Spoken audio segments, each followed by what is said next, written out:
Hello friends, मैं धीरेन्द्र मिश्रा आपका स्वागत करता हूँ आपकी अपनी चैनल गैलेक्सी क्लासेस में। और आज हम क्लास 10 सीबीएसई बोर्ड में या झारखंड बोर्ड में या इवन बिहार बोर्ड में आने वाला एक बहुत ही इम्पोर्टेंट टॉपिक पढ़ेंगे जो काफी स्कोरिंग होता है और इसमें बच्चे आराम से स्कोर कर सकते हैं। मैथ्स में जो आज टॉपिक पढ़ने जा रहे हैं उसका नाम है क्वाड्रेटिक इक्वेशन या हिंदी में द्विघात समीकरण। तो स्टार्ट कहाँ से होता है? तो आप लोगों ने क्लास 9th में पॉलिनोमियल या बहुपद पढ़ रखा हो, उसमें हम लोग इसका एक पार्ट को कवर करते हैं जिसमें आप लोगों ने पहले से पढ़ रखा होगा मिडिल टर्म फैक्टराइजेशन। तो उसमें थोड़ा बहुत इसका नॉलेज आप लोगों को मिल जाता है कि इसको डील कैसे करते हैं। बेसिकली ये क्लास 10 से स्टार्ट होता है, तो आज हम लोग इसके बेसिक से पढ़ेंगे कि क्वाड्रेटिक इक्वेशन कैसे काम करता है। तो स्टार्ट करते हैं क्वाड्रेटिक इक्वेशन। चैनल पे बने रहिए, बहुत ही बेसिक से स्टार्ट करेंगे और सब क्वेश्चंस का जवाब जो भी आपके एग्जाम में उठ रहा होगा सबका आंसर इस वीडियो में आपको मिल जाएगा। ठीक है, स्टार्ट करते हैं क्वाड्रेटिक इक्वेशन। तो सबसे पहले यहाँ पर दो वर्ड से एक लिखने पड़ा है, क्वाड्रेटिक और एक है इक्वेशन। तो सबसे पहले इक्वेशन क्या होता है वो समझिए। इक्वेशन क्या होता है? वेरिएबल और कांस्टेंट, जैसे x y z। ये सब क्या हो गया? इस तरह का जो वर्ड्स होता है वो क्या होता है? वेरिएबल। कौन? जो जिसका वेरिएबल, वेरिएबल मतलब जिसका मान वेरी करेगा, जिसका मान बदलेगा, जिसका मान फिक्स नहीं हो, उसको वेरिएबल कहते हैं। और कांस्टेंट क्या हो गया? जैसे 2 3 4 5 -1 -2 जो भी ये कांस्टेंट है। मतलब न्यूमरल्स वैल्यू होता है, सब कांस्टेंट होता है। और जितना ही न्यूमरल्स वैल्यू होते हैं सबके सब वेरिएबल्स होते हैं। वेरिएबल का मान होता है, कांस्टेंट का मान फिक्स। ये दोनों को आपस में जोड़ा जाता है मैथमेटिकल ऑपरेशन से, जो चार होते हैं प्लस माइनस मल्टीप्लाई और डिवाइड। तो सबसे पहले एक क्वेश्चन समझ लें। ठीक है, क्वेश्चन समझने से पहले आपको थोड़ा वेरिएबल के बारे में जानना चाहिए, थोड़ा कांस्टेंट के बारे में आना चाहिए और मैथमेटिकल ऑपरेशन के बारे में आपको आना चाहिए। तो वेरिएबल जिसका मान बदलता है, कांस्टेंट जिसका मान फिक्स रहता है, और ये दोनों को कनेक्ट करते हैं, अरेंज करते हैं जिस सिंबल से उसको मैथमेटिकल ऑपरेशन करते हैं। बेसिकली चार होता है प्लस माइनस मल्टीप्लाई और डिवाइड। अब इसको जब हम लोग अरेंज करते हैं ना, तो आपको पढ़े होंगे दो तरह का अरेंजमेंट आपको देखने को मिलेगा। पहला जो अरेंजमेंट होता है उसको कहते हैं एक्स रेशियो, और दूसरा जो अरेंजमेंट होता है उसको कहते हैं इक्वेशन। अब एक्सप्रेशन और इक्वेशन में क्या अंतर है? एक्सप्रेशन क्लास 9th में आपको पढ़ बैठे हैं, जिसमें पॉलिनोमियल चैप्टर पढ़ते हैं, क्लास 7 में पढ़ोगे, क्लास 8 में पढ़ोगे। इसमें क्या देखने को मिला होगा? इसमें एलएचएस आज कोई पार्ट नहीं होता है। इसमें वेरिएबल और कांस्टेंट को ऑपरेशन की मदद से अरेंज तो करते हैं, लेकिन इसमें आरएचएस और एलएचएस पार्ट नहीं होता है। कैसा दिखता है ये? कि बस ऐसा दिखेगा, ऐसा करके आपको लिखना बहुत टाइम मिल जाएगा। बस ये एक्सप्रेशन, ये क्या है आपका बताओ? एक्सप्रेशन क्या दिखता है? ये है एक्सप्रेशन। और इक्वेशन में क्या होता है? ये उसमें कांस्टेंट था, वेरिएबल था, दूसरी क्वेश्चन में तो मैथमेटिकल ऑपरेशन है, मैथमेटिकल ऑपरेशन है, मैथमेटिकल ऑपरेशन है। और आपको बताया गया था कि वेरिएबल और कांस्टेंट को मैथमेटिकल ऑपरेशन की मदद से ही अरेंज किया जाता है। और इनमें दो तरह का होता है, एक्सप्रेशन और इक्वेशन। तो एक्सप्रेशन इस तरह से दिखेगा, इसमें कोई भी इक्वल टू का साइन नहीं होता। इक्वेशन क्या होता है? इक्वेशन x का square plus 3x plus 9 equal to 0 दे दे। इस तरह का जो अरेंजमेंट होता है इसको हम लोग इक्वेशन कहते हैं, जो हम लोग चैप्टर पढ़ रहे हैं। तो the lots of type of equation, linear equation पढ़ रखे हैं, क्वाड्रेटिक इक्वेशन, पॉलिनोमियल इक्वेशन, बहुत तरह का इक्वेशन। इक्वेशन होता क्या है? पहला ये है, इक्वेशन है कि जब वेरिएबल और कांस्टेंट को मैथमेटिकल ऑपरेशन से अरेंज करते हैं, और अरेंजमेंट किस तरह से किया जाए कि एक तरफ एलएचएस पार्ट हो और दूसरी तरफ आपका आरएचएस पार्ट हो। तो इस तरह के अरेंजमेंट हम लोग इक्वेशन कहते हैं। और आज जो हम लोग इक्वेशन पढ़ने जा रहे हैं वो है क्वाड्रेटिक इक्वेशन। बहुत तरह का इक्वेशन होता है, लीनियर इक्वेशन हो रखे हैं, क्वाड्रेटिक इक्वेशन को चैप्टर पढ़ने जा रहे हैं। जो भी क्वेश्चन सुने होंगे, बाय क्वाड्रेटिक क्वेश्चन सुने होंगे, इस तरह ढेर सारा क्वेश्चन होता है। तो अब इक्वेशन को हम लोग क्लासिफाई कैसे करते हैं वो समझो। इक्वेशन को क्लासिफाई कैसे किया जाता है इसके बारे में थोड़ा सा हम लोग अब समझेंगे। तो type of equation, type of equation, तो व्हाट इज इक्वेशन? इक्वेशन में वेरिएबल और कांस्टेंट को एलएचएस और आरएचएस के फॉर्मेट में समझाया जाता है with the help of mathematical operation. ठीक है, अब type of equation, type of equation जैसे मैंने कहा था बहुत बेसिक से आपको पढ़ाया जाएगा, हर एक चीज का आंसर इसमें मिलता है। क्वाड्रेटिक इक्वेशन लिख करके पढ़ रहे हैं सारे बच्चे, ये क्वेश्चन समझिए। ठीक है, तो type of equation, type of equation में आपका लीनियर इक्वेशन होगा, क्वाड्रेटिक इक्वेशन हो जाएगा, क्यूबिक इक्वेशन हो जाएगा, बाई क्वाड्रेटिक इक्वेशन हो जाएगा, और इस तरह का बहुत सारा टाइप ऑफ इक्वेशन आता है। तो हम लोग लीनियर थोड़ा बहुत समझेंगे कि ये क्या होता है, कब हम लोग इक्वेशन को लीनियर इक्वेशन करेगा। इक्वेशन टाइप पर अगर हम लोग बेसिकली ये पढ़ रहे हैं, इसलिए आएंगे थोड़ा बेसिक क्रिएट कर लेते हैं ताकि ये वीडियो अच्छे बच्चे और जो थोड़े वीक बच्चे हैं सबके लिए फायदेमंद होते हैं, है ना। तो लीनियर इक्वेशन क्या होगा, तो अब कैसे इक्वेशन को क्लासिफाई करते हैं, तो इसके लिए आप लोग सुने होंगे या पढ़े होंगे, अगर नहीं भी पढ़े हैं तो डोंट वरी, इस चैप्टर में आप पढ़ लीजिएगा, इस लेक्चर में पढ़ लीजिएगा। सबसे पहले आपको समझना होगा डिग्री के बारे में। तो डिग्री, डिग्री की टर्म होता है, डिग्री क्या होता है, किसी इक्वेशन का मैक्सिमम पावर को कहते हैं degree of the equation. Maximum power of the equation या maximum power of the polynomial is known as the degree of that polynomial और that equation. Maximum power, for an example, अगर हम कोई सा equation ऐसे करके लिखते हैं या एक्सप्रेशन लिखते हैं, बोले व्हाट इज द डिग्री, तो सबसे पहले याद रखिएगा कि डिग्री मतलब मैक्सिमम पावर। भाई यहाँ पर पावर कुछ नहीं है तो एक है, यहाँ पर कुछ नहीं है तो पावर 0 है। मैक्सिमम पावर क्या हो गया, 3 हो गया, इसका डिग्री क्या हो जाएगा। Maximum power of the equation is known as degree. Maximum power of the equation या expression is known as the degree. तो इस डिग्री के अकॉर्डिंग हम लोग लीनियर, क्वाड्रेटिक, क्यूबिक या बाइक्वाड्रेटिक या इसके आगे जितना भी तरह का इक्वेशन आता है सबको एक्सप्लेन करते हैं। Most important is your degree. Degree का मतलब maximum power of the equation और एक्सप्रेशन ऑफ पॉलिनोमियल। ठीक है, तो अब यहाँ पर आपको डिग्री समझने के लिए मैक्सिमम पावर, एक बात तो याद रखना होगा मैक्सिमम पावर, और दूसरा आपको नोट करने लायक बात जो आपको समझना है याद रखिएगा, जब भी आप डिग्री निकालिएगा या फिर कभी भी पॉलिनोमियल में आप लोग पढ़े होंगे कि जो जब पॉलिनोमियल पढ़ते हैं तो पॉलिनोमियल तभी एग्जिस्ट करता है जब उसका डिग्री या जब उसका पावर निगेटिव या नहीं तो फ्रैक्शन में ना हो। ये बात आपको याद रखना है। कोई भी इक्वेशन या कोई भी एक्सप्रेशन या पॉलिनोमियल तभी वैलिड होगा जब उसका पावर निगेटिव या फिर फ्रैक्शन में ना हो। आपको देता है इसमें क्वेश्चन, अगर आपको दे दिया एक्स स्क्वायर माइनस 3 पर पावर माइनस 2, सॉरी 3x पर पावर माइनस 2x प्लस 9 दे दिया, ये बताओ इसका डिग्री क्या है। फर्स्ट ऑफ ऑल ये पॉलिनोमियल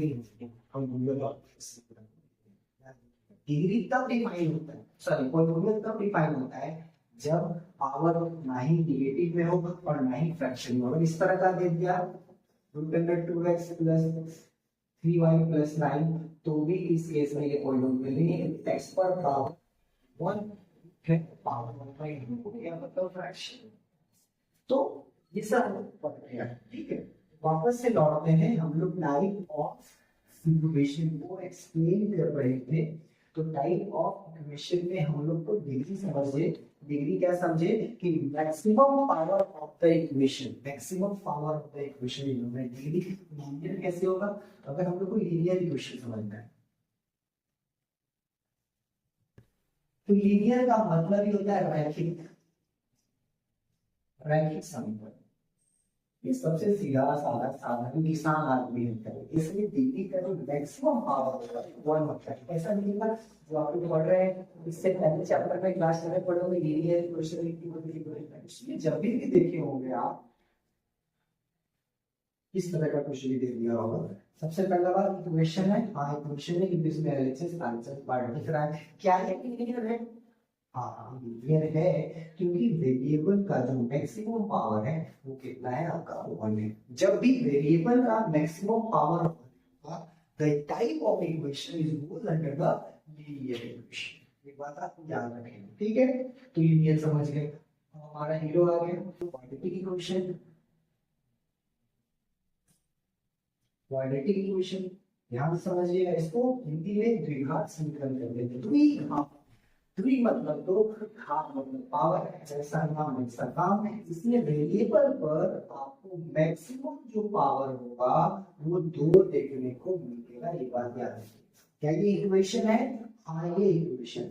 क्या ये क्वाड्रेटिक इक्वेशन है, तो भैया डिग्री देखना पड़ेगा, डिग्री मतलब maximum power of the equation, और maximum power of the equation क्या है, देखिए यहाँ पर, यहाँ 2 है, यहाँ 1 है, यहाँ कुछ नहीं है, मैक्सिमम पावर क्या हो गया, इसका 2 हो गया, यानी कि क्वाड्रेटिक इक्वेशन है, याद रखिएगा, ठीक है। तो क्वाड्रेटिक भी समझ ली बेसिकली, हालांकि इसको हम लोग और अच्छे से समझेंगे आगे और समझ। क्यूबिक इक्वेशन, क्यूबिक इक्वेशन में क्या देखने को मिलेगा, क्यूबिक इक्वेशन में आपको देखने को मिलेगा वेरिएबल का जो मैक्सिमम पावर होगा वो 3। क्यूबिक इक्वेशन कैसा दिखेगा, 3x क्यूब प्लस 9x का square plus 7x plus 12 equal to 0। क्या ये इक्वेशन है, हाँ ये इक्वेशन है, एलएचएस आरएचएस के फॉर्मेट में है।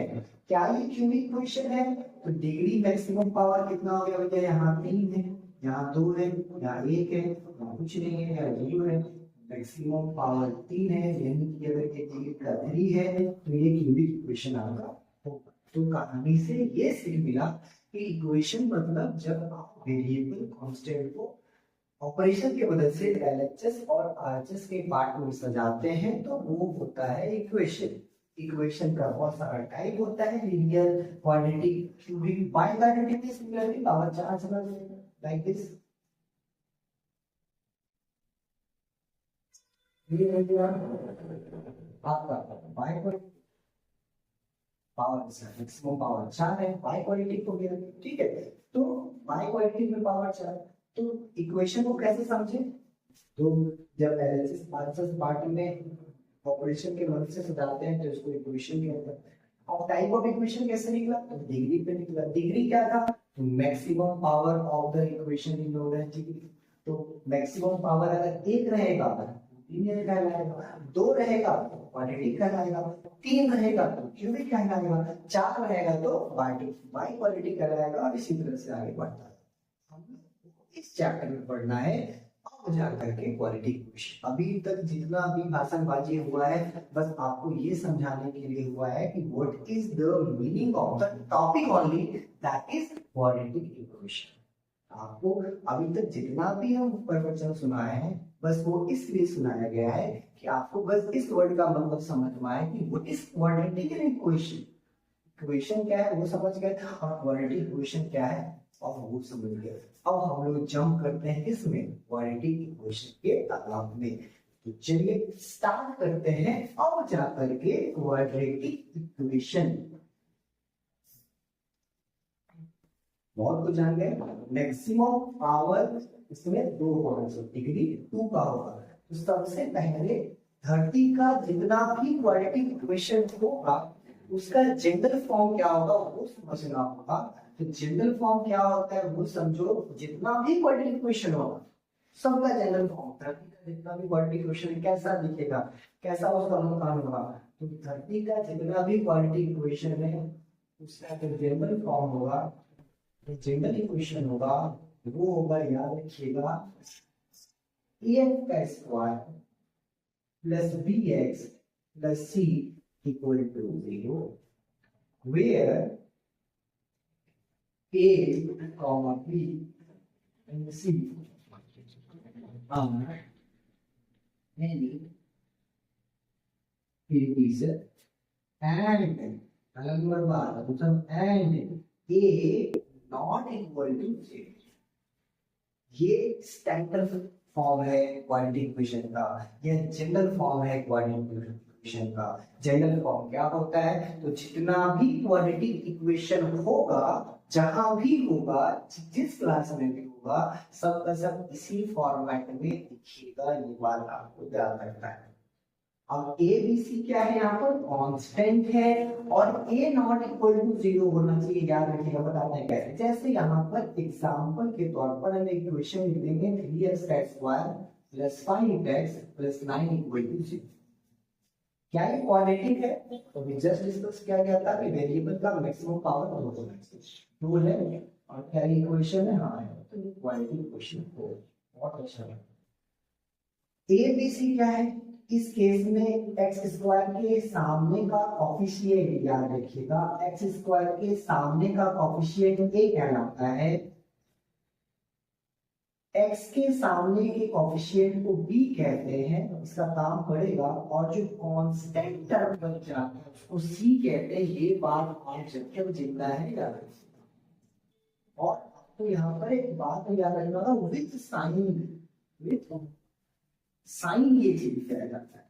अगर यहाँ फॉर्चुनेटली प्लस था, अगर यहाँ माइनस रहता तो यहाँ पे सी का मान -9 लिखते। अगर यहाँ पर मान फॉर्चुनेटली -5 रहता तो यहाँ पर x के आगे का कोफिशिएंट -5 है, तो यहाँ b का मान -5 होता है। विथ साइन दिया जाता है, ठीक है। तो ए बी सी क्या है? एनी इंटीजर है। A B C any integer या 3 -5 -4 इंटीजर। अब दूसरा जो सबसे बड़ा बात है, इंटीजर है तो इंटीजर में तो जीरो भी आ सकता है, लेकिन ध्यान रहे ए का मान जीरो नहीं होगा। अगर ए का मान जीरो हो गया तो फिर कहानी खत्म हो जाएगा। इसका आइडेंटिटी यानी कि इसका जो पहचान है वो ए के कारण ही है। क्यों? ए जो है वो किससे मल्टीप्लाइड है? एक्स स्क्वायर से। खुदा का खास्ता, थोड़ा ध्यान दीजिएगा, खुदा का खास्ता अगर ए का मान ही जीरो कर दोगे तो भैया जीरो गुना कुछ भी क्या होता है, जीरो हो जाएगा। और यहाँ फिर से बचेगा bx plus c equal to zero, यानी कि जो बच रहा है वो तो ये बच रहा है। और इसमें वेरिएबल का मैक्सिमम पावर क्या है? एक हो गया। तो ये क्वाड्रेटिक तो रहा ही नहीं, ये लीनियर बन गया। तो क्वाड्रेटिक का इज्जत अगर ए गया तो खेला करता, ए का मान 1 रख दो, सही है। माइनस में रख दो, सब सही है, कोई दिक्कत नहीं। हाँ, जीरो देगा तो क्वाड्रेटिक। अब क्वाड्रेटिक हो जाएगा। इसमें साफ शब्दों में लिख दिया जाता है ए बी सी तो इंटीजर है, ए का मान जीरो नहीं होगा। ए का मान जैसे जीरो होगा, एक्स स्क्वायर गुना जीरो जीरो हो जाएगा। एक्स स्क्वायर वाला टर्म ही खत्म हो गया। मतलब ना रहा पास, ना बजेगी बांसुरी वाला हाल हो गया। मतलब क्वाड्रेटिक का अस्तित्व भी खत्म कर दिया। अब वो लीनियर की तरह बिहेव करेगा, इसीलिए ए का मान जीरो नहीं होना चाहिए। ये थोड़ा हम लोग इसके बारे में सीख लिए, जनरल इक्वेशन या स्टैंडर्ड फॉर्म के बारे में ये सारा डिटेल आपको मिल गया। अब हम लोग आगे बढ़ते हैं। यहाँ आपको कोएफिशिएंट भी बता के बहुत इंपॉर्टेंट बात है, फर्दर इसी चैप्टर में यूज आएगा कि एक्स स्क्वायर के सामने वाले कोएफिशिएंट को ए, एक्स के आगे कोएफिशिएंट को बी, और जो कांस्टेंट टर्म क्लास में बन जाता है उसको सी कहते हैं। ध्यान रहे विथ साइन, साइन के साथ आपको लेना है। अगर यहाँ -5 है तो what is the coefficient of x, that is -5। या तो पूछेगा इस इक्वेशन में b क्या है, x के सामने वाले को b कहते हैं, तो आप 5 मत बोलना, -5 बोलना। c क्या है तो आप 9 नहीं बोलना, -9 बोलना। a की जगह पर यहाँ पे प्लस है, 3 में माइनस लगा तो माइनस नहीं बोलना। ठीक है, क्या बात समझ में आ रहा है? बहुत अच्छा। तो आगे हम लोग बढ़ते हैं। ये जनरल इक्वेशन कहानी खत्म हो गया। अब जो एनसीईआरटी वाले एनसीईआरटी तो ये जनरल, तो एनसीईआरटी में अभी आपको सॉल्यूशन नहीं देना है।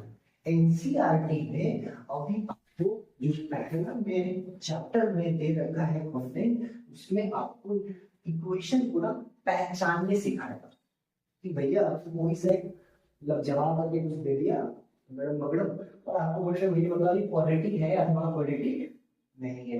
ये समझो, जैसे आपको कुछ दे दिया x + 3 x + 4 इक्वल टू 7 और आपको क्वेश्चन में दे दिया कि चेक करो कि ये मेरा क्वाड्रेटिक है या फिर ये क्वाड्रेटिक नहीं। पहला एक्सरसाइज में ऐसा ही क्वेश्चन है एनसीईआरटी, ठीक है।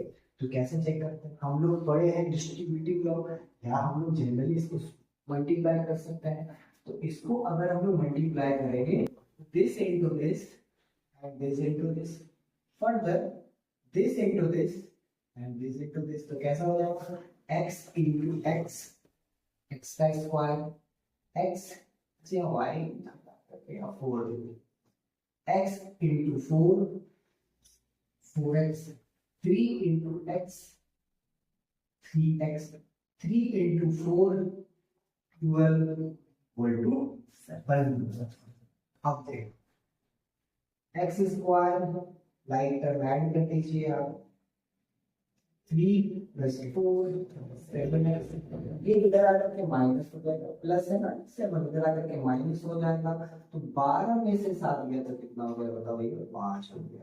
ये इसका आपका वैल्यू आएगा, सॉरी इधर से इधर आने को कुछ नहीं चाहिए, इक्वल टू 0। अब आपको मुझे ये क्वाड्रेटिक है, ये क्वाड्रेटिक है अथवा नहीं है, तो सबसे पहले आप चेक करें कि इक्वेशन है, हाँ इक्वेशन है, भैया एलएचएस और आरएचएस दोनों पार्ट है। तो इक्वेशन क्या ये क्वाड्रेटिक इक्वेशन है, क्या इसका circle ax² plus bx plus c equal to 0 से मिल रहा है, ये तो था देखो इक्वेशन। सर ये तो नहीं, अरे भैया ये नहीं है तो यहाँ कुछ नहीं, तो वन तो होता है ना भाई। हाँ जिसका कुछ नहीं उसका वन नहीं, ऊपर वाला मैथ में ऊपर वाला कुछ नहीं। तो क्या इसका सर्कल इससे मिल रहा है, हाँ मिलता है, ये क्वाड्रेटिक इक्वेशन है, हाँ क्वाड्रेटिक इक्वेशन है। इस तरह से चेक करने को आएगा। एक छोटा सा सवाल है कि चेक करो क्या ये क्वाड्रेटिक इक्वेशन है, तो बच्चे परेशान हो जाएंगे। अभी सर इसका तो भाई जनरल फॉर्म तो दिख ही नहीं रहा है, जनरल फॉर्म तो सर आप बता रखे थे ax² plus bx plus c equal to 0। Sir यहाँ पर a तो दिख गया कि सर आप बोले थे x² के सामने वाले को a कहते हैं, x के सामने वाले को b कहते हैं, और जो कांस्टेंट टर्म होता है इसको c कहते हैं। सर ये बात तो बहुत अच्छा है, बट सर यहाँ पर a का मान तो दिख गया 7 क्योंकि x² के सामने था। चलिए सर इसको इधर लेके आ जाते हैं, थोड़ा सा कर लेते हैं। तो सर a का मान तो दिख गया 7, सर c का भी मान दिख गया -9, सर b तो इसमें है ही नहीं, तो सर ये क्वाड्रेटिक सर नहीं होगा। कहीं क्वाड्रेटिक होगा, कहीं क्वाड्रेटिक होगा, क्वाड्रेटिक होगा। अगर इस तरह का सवाल दे तो आपको परेशान नहीं होना है, यहाँ पर b की जगह पर आप 0 दे दो। क्या मतलब क्वाड्रेटिक हमेशा याद रखना, एक बड़ा अच्छा बात बताते हैं, जब तक जिंदा हो याद रखना, ax² plus bx plus c equal to 0 है ना, ये टर्म ना रहे तो भी क्वाड्रेटिक होगा, ये टर्म ना रहे तो भी क्वाड्रेटिक होगा, सिर्फ ये टर्म होना ही होना चाहिए, अन्यथा ये हो ना हो कोई फर्क नहीं पड़ता है। इसको याद रखना, सारा इज्जत आगे वाले टर्म के हाथ में, सारा इज्जत किसके हाथ में है, x² के हाथ में। ये सवाल में अगर आप देखिएगा तो ये टर्म तो है, कांस्टेंट टर्म तो है, यानी कि लास्ट में जो bx है वो नहीं है, नहीं है तो लास्ट से इसको अगर हम लोग लिखें तो कोई व्यक्ति ऐसे तो लिख ही सकता है ना, 7x² प्लस 0x फुसलाने के लिए -9 इक्वल टू 0। तो देखो क्या इसका सर्कल जनरल इक्वेशन से मिल रहा है, हाँ सर तो मिल गया, हाँ सर ठीक है। तो देखो ऐसा नहीं कि अभी मिल रहा है, पहले भी मिल रहा था, इतना एक्सप्लेन करने का जरूरत है, थोड़ा सा कॉमन सेंस सीखना। क्या सुनने को मिला इस सवाल से कि ये हो ना हो कोई फर्क नहीं पड़ता है, ये हो ना हो कोई फर्क नहीं पड़ता है, ये होना चाहिए, बाकी क्वालिटी होगा ही होगा, ये बात याद रखना। अभी हम लोग चेक करने देखो सीख रहे हैं, तो क्या होगा इक्वेशन क्वालिटी है, सॉल्यूशन रूट्स ये वो 9 17 तीसरी के बारे में भी कोई जानकारी आपसे नहीं दिया जा रहा है, ना पूछा जा रहा है। तो चेक करने से ज्यादा एक बात हम लोग अभी सीखे कि सिर्फ ये टर्म होना चाहिए, ये हो ना हो कोई फर्क नहीं पड़ता है। ठीक है, चलिए एक सवाल और लगाते हैं, थोड़ा और अंडरस्टैंडिंग आ जाएगा। जैसे x प्लस 1/x प्लस 9 = 0। अब आपसे पूछेगा सर ये क्वालिटी है, तो आप बोलते हैं हाँ सर ये क्वालिटी नहीं है क्योंकि इसमें तो वेरिएबल का मैक्सिमम पावर है, ये क्वालिटी नहीं होगा। ऐसा नहीं है, जब भी आपको कोई इक्वेशन दे तो कंक्लूजन पे पहुंचने से पहले सॉल्यूशन जरूर कर लो। पहले सॉल्यूशन एंड आफ्टर कंक्लूजन, है ना। तो नहीं तो नहीं कर, अरे नहीं भैया ये है, जल्दी लगाओ, ऐसे दिखते हैं।